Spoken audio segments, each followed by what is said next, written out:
देखो आदिति मेरी सो गई है और ये गोद में ही ऐसी कर रही है, अभी लिटा देंगे तो रोने लग जाएंगी, है ना।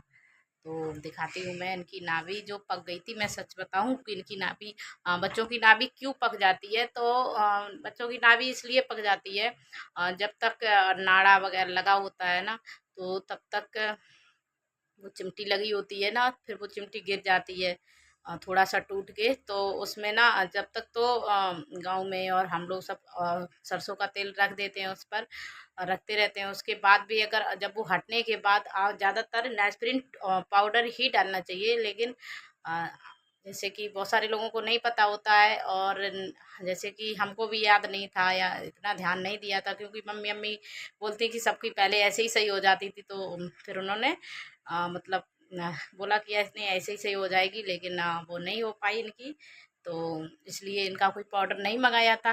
तो इनको वही एक दो बार सरसों का तेल शायद रखा, लेकिन उससे कुछ नहीं हुआ। बाकी इनकी शायद एक दो बार मसाज करी है, तो ये जो नारियल का ऑयल वगैरह या बेबी जॉनसन का ऑयल शुरुआत में की थी, तो हो सकता उससे वो तेल थोड़ा अंदर चला गया, उसने इन्फेक्शन कर दिया हो।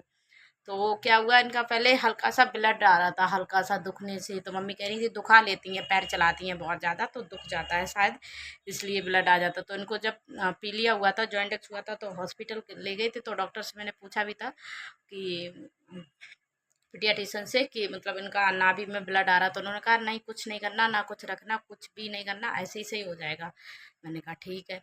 उसके बाद मतलब 5-6 दिन बाद उसमें हल्का हल्का पस सा पता चला, तो पस ऐसा लगा, तो 2-3 दिन मतलब 2 दिन हो गए। फिर मुझे थोड़ी टेंशन सी हुई, तो मैंने कहा कि ये ऐसे नहीं सही होगा, इसको दिखाना पड़ेगा।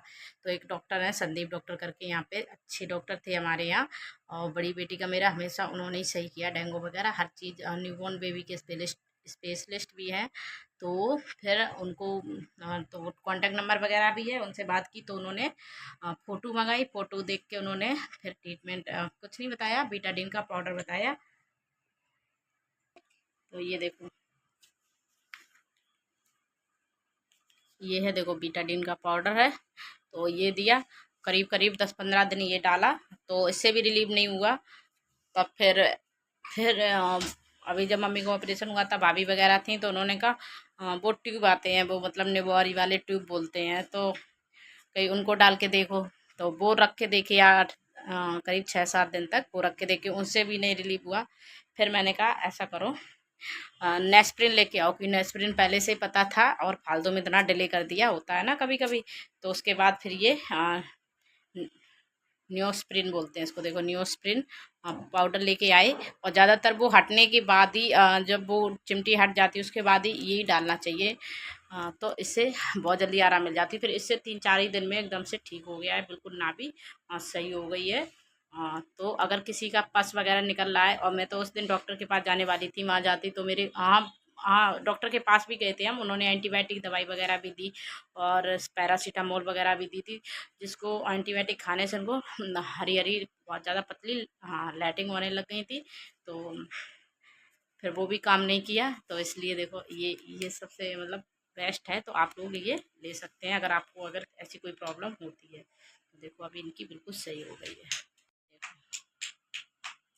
अभी सही हो गई है, लेकिन मैं अभी इसमें कुछ पस वगैरह ऐसा कुछ पता नहीं चलता है। अभी भी मैं ओ नंदा फैल गया, उल्टे आँख से डाल रही थी ना, तो वो गॉड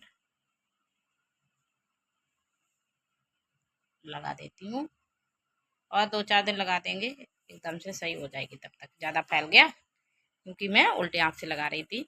तो आप लोगों के अगर साथ भी अगर बच्चों के साथ ऐसा होता है, तो आप लोग टेंशन नहीं लेना, और मतलब ये पाउडर बहुत अच्छा है, इससे तुरंत आराम मिल जाता है। ये डॉक्टरों को देना चाहिए तुरंत ही वहाँ पे, मतलब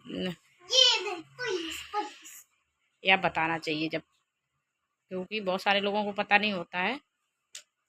बाकी ये बीटाडीन देखो बहुत महंगा आया था, ये आया था 170 रुपये का, ये 100 रुपये का, और ट्रीटमेंट भी चला, सो अलग से दवाइयाँ खवानी पड़ी, वो अलग से। बाय।